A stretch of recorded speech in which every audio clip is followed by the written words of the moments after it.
Hey y'all, in today's video, I am answering just a few of your questions. I have a little bit of encouragement for you and a fun surprise reminder announcement thing. So let's get into it.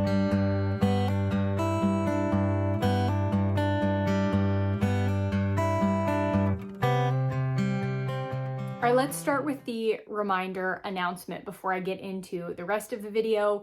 If you did not see my community tab post thing here on YouTube, this is your reminder that if you need kind of just a last minute Christmas gift for a mom in your life, or really anyone that homeschools, Made to Homeschool now offers membership gift certificates. So you have a 3-month membership option, and then you also have a 1-year full membership option. I'll leave the link in the description for you if you want to check that out. It's quick, it's easy, you could do it last minute, it's all digital, all that stuff. So I wanted to remind you guys of that because it's like Christmas, so. Okay, now moving on to questions. There's only a couple of these, so this will be a quick one, but I did want to get them out to you. The first question was in regards to my planner situation. I don't know if I've shared that much here on YouTube, but I have been struggling over on Instagram with a planner situation for next year.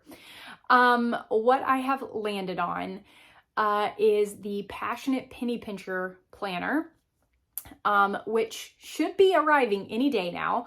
And yes, I will give you a full flip through and unboxing all the things we're going to celebrate.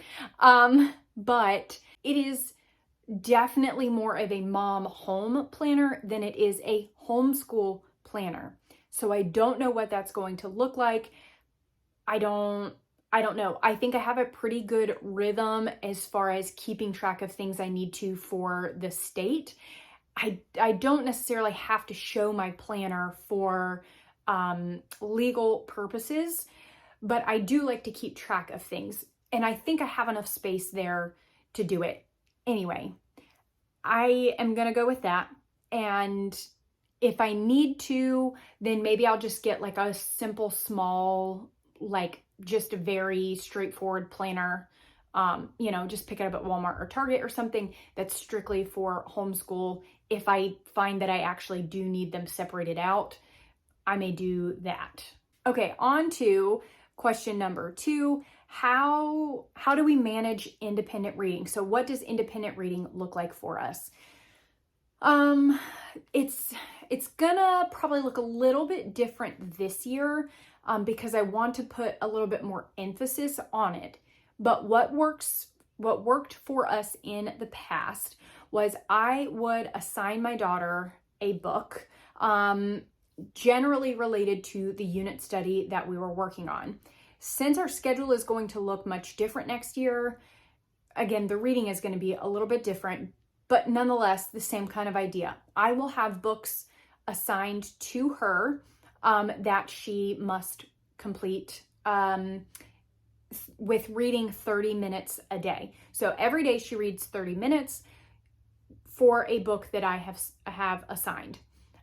Once she has completed that book, then I have like a little book report page thing, a printable that I found maybe like Teachers Pay Teachers, like super simple, very basic, doesn't require a lot, but I have her fill that out.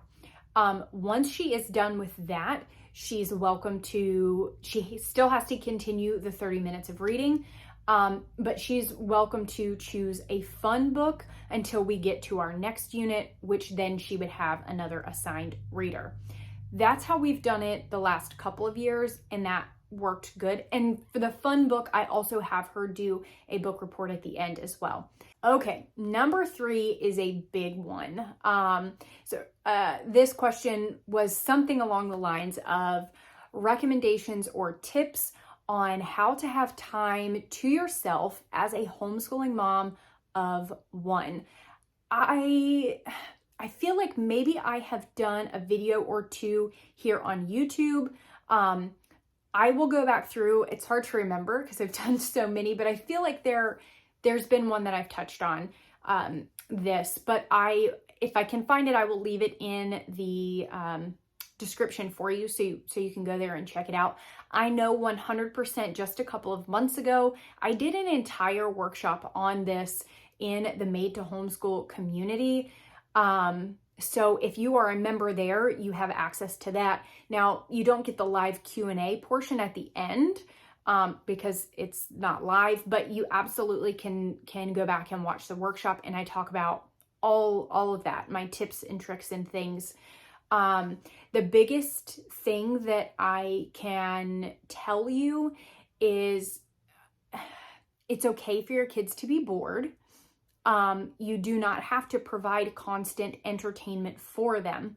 However, sometimes they just need a little help. Sometimes they just need you to help spark their imagination, and then they will take that and go with it. I found that to be very true with my daughter. She was okay playing with Legos. She loved playing with Legos, but sometimes she just ran out of ideas of things to build. And so I would just have to give her an idea. Once she found one that she liked, she would go, and that was okay. Another tip that I will share with you is to be intentional with your time together. So you need to have intentional time doing things together. That way they feel included, and not just school things. Yes, school you're doing together, but like do something else during the day that's together. Have her help you fold laundry, and you girls, well, I say girls because I have a daughter, but maybe just chit chat or walk the dog together or something like that. Do an intentional something together every day. That way, when you do part ways, it doesn't feel so disconnected. Your child doesn't feel like you've not given them any attention and you're just pushing them off to go play alone. Those are probably my two biggest tips. But again, if you want kind of a more in-depth, all of that kind of stuff, the workshop in Made to Homeschool would be a great resource. And then if I'm able to find some YouTube videos, I will link them for you there. Okay, and the last question that I will address is, did I use the Ready to Read program from Gather Round solely to teach my daughter to read? Short answer, yes. Long answer, kind of. To be completely honest with you, reading was one of those natural things that just came to my daughter. I've read to her in infancy all the way through. And so it was just kind of one of those things that just made sense in her brain, and it didn't take her long to catch on. So by like 3, 4-ish, she was already reading CVC words. She already knew all of her letter sounds, all of that kind of stuff. And that was just from me just reading to her and kind of working on those things just as, days would go and we would come across things. But we did use Ready to Read, and that was the only reading program that we used. And I did that because I wanted to make sure we covered all of our bases. Although she was already kind of reading, I wanted to make sure we didn't miss anything, didn't skip anything. And it really, really worked great for her because we were able to move through kind of the first 2 sections. We were able to move through those very quickly. And then she really was able to build on her reading skills in the 3rd and 4th book.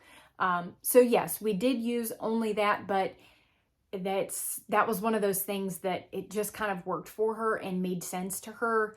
So I didn't have to do a lot of instruction with it. Those are all of my questions, but I did want to put in a little bit of encouragement here at the end of the video. This is going to be my last video, at least until next year. Well, that's like next week, right? But maybe like the 2nd week of January or so.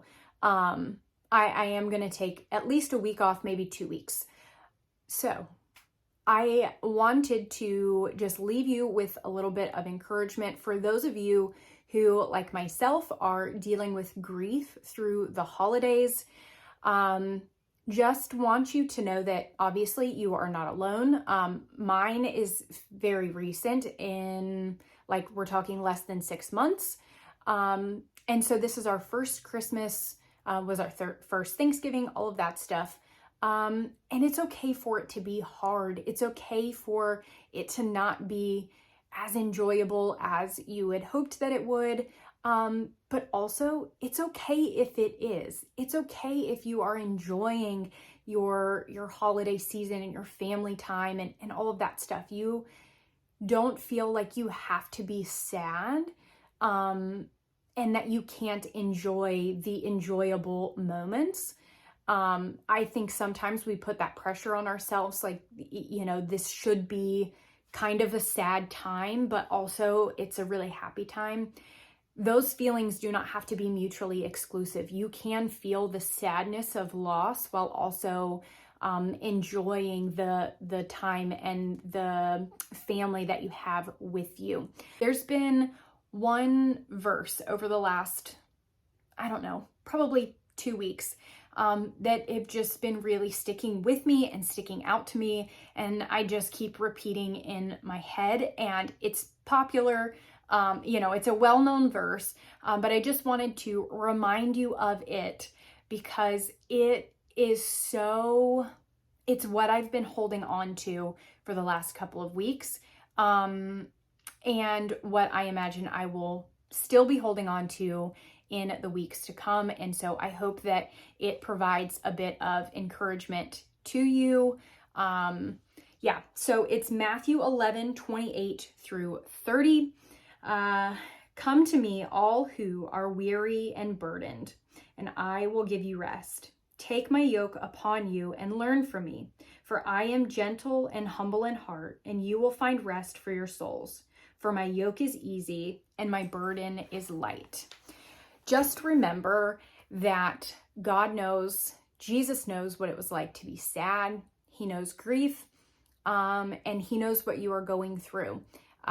His burden is light. Lay it at his feet, and he will give you a peace that surpasses understanding. And just know that it's okay to feel how you feel, and it's okay for your kids to know that you feel that way. I think sometimes as moms, we want to protect our children from kind of those hard feelings or those sad feelings, but they may be feeling the same. And so being able to use that as a connection point for your family, and to walk through those things together, is really a blessing. Although it may not feel that way, it really is a way that you can grow your relationship, both as a family and then individually with your relationship with the Lord. So I hope that encourages you. I hope you guys enjoyed my little mini Q&A session here. I will see you guys back, I guess, in a couple of weeks in 2024. Thanks for watching, and I will talk to you soon.